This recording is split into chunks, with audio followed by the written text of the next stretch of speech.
If I had woken up thinking of everything that I needed to do, I would never have got out of bed. Eventually, I got to the stage where I could go out and look for a job. I take exactly the same approach with the homeless. I always tell my employees that you can't expect too much from people who live on the streets.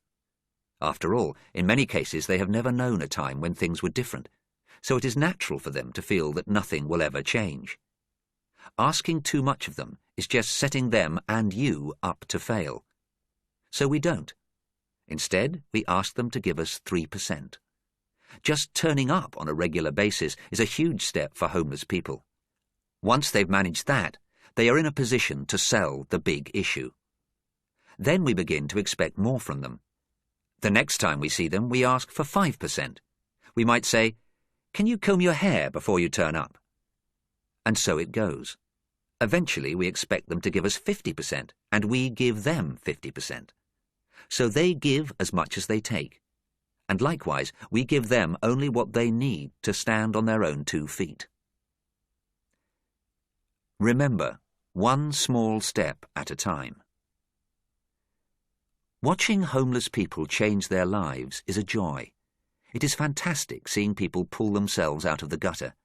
And it happens because we don't steam in asking for the world and pushing them to make big changes in their lives.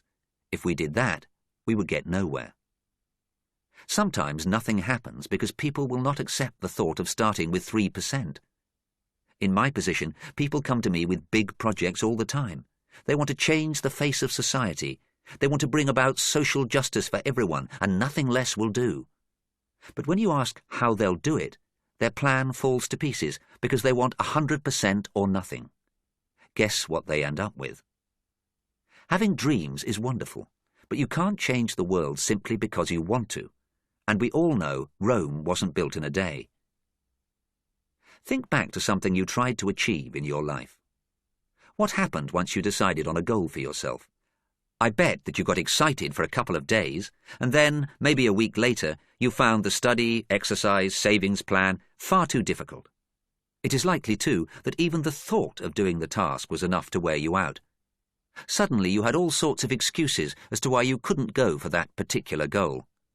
I will also bet that it has happened to you more than once. I call this the all-start and no-finish problem. You can get started, but once things get going, you lose your resolve and give up.